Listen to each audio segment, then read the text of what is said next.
Je voudrais tout d'abord rassurer nos concitoyens.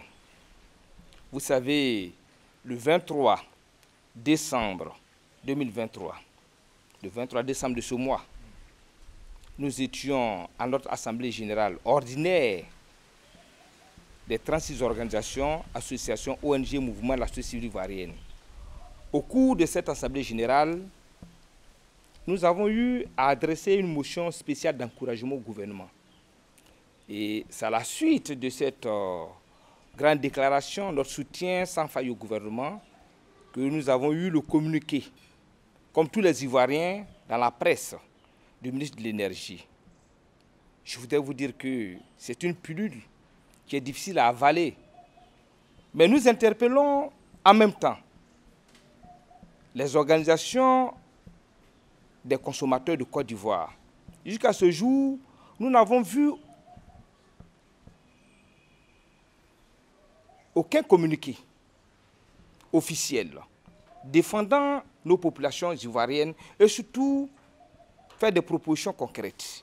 Mais nous, en tant qu'acteurs de la société civile ivoirienne, nous disons que les attentes sont grandes.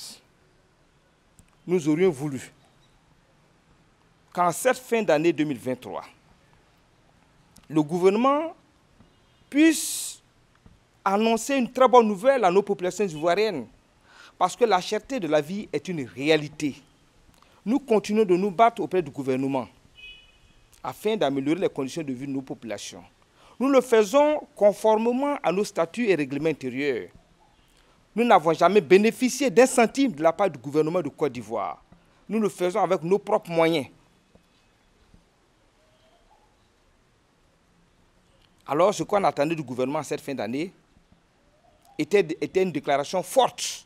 Mais nous y croyons fermement, parce que le chef de l'État, son Excellence Alassane Ouattara, président de la République de Côte d'Ivoire, doit s'adresser à nos populations ivoiriennes.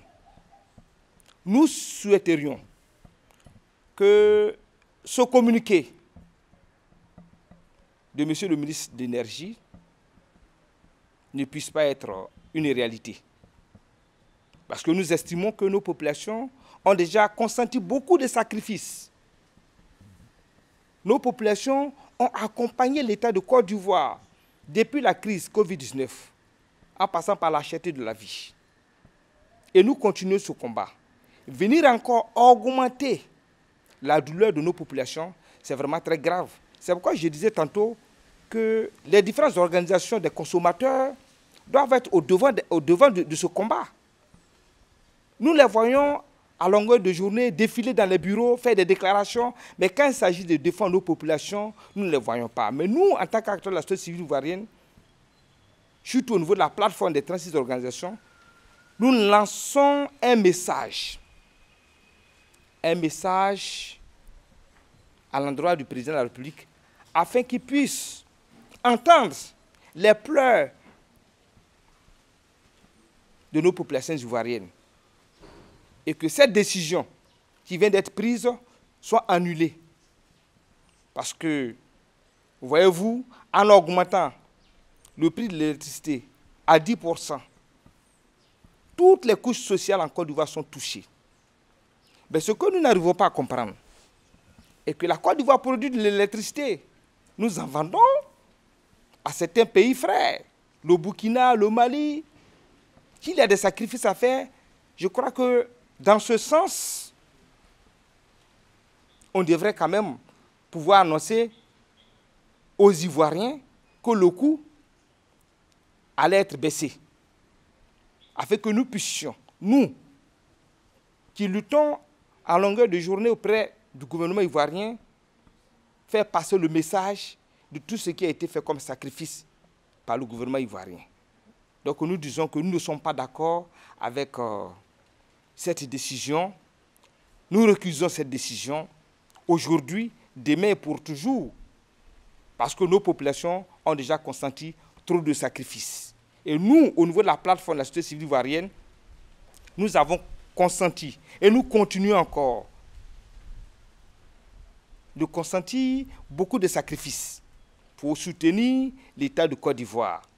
Je vais vous dire quelque chose qui va vous surprendre. Savez-vous que lors des dernières élections couplées, régionales et communales, les 715 observateurs qui ont été déployés, nous n'avons reçu aucun, je ne dirais même pas de centimes. Centimes, on dirait que bon, le président a trop exigé. Même 5 francs. Nous n'avons pas reçu ça de la part du gouvernement de Côte d'Ivoire, ni d'aucune institution. Alors, si nous devons continuer à aider le gouvernement, il est du devoir du gouvernement ivoirien de voir le sacrifice qui est en train d'être fait par la société civile et nos populations et voir dans quelle mesure le gouvernement pourrait prendre des décisions fortes pour encourager nos populations à soutenir le président de la Côte d'Ivoire, à terminer son mandat en beauté afin que son nom soit inscrit sur une pierre en lettres d'or. Alors cette décision, nous la récusons. Je voudrais demander à nos populations ivoiriennes d'y croire, de faire confiance à Dieu, de continuer à prier. 2025 n'est plus loin.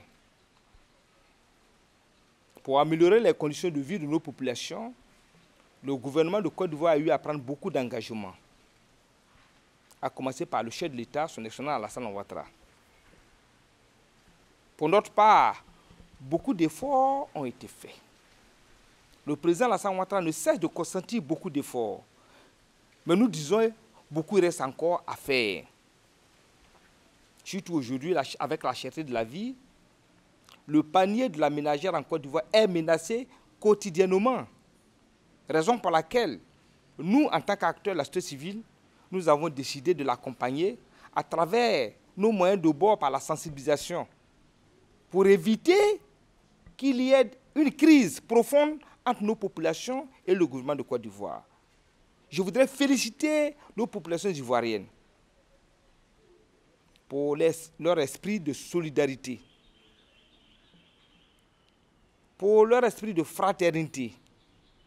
Je voudrais féliciter toute la jeunesse ivoirienne pour leur engagement et leur maturité, leur sens du devoir.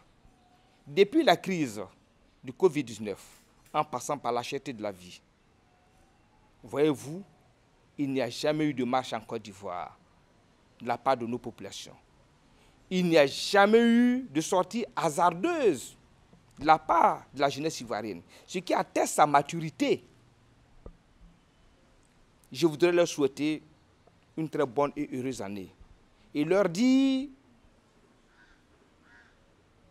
nous, au sein de la plateforme que nous présidons,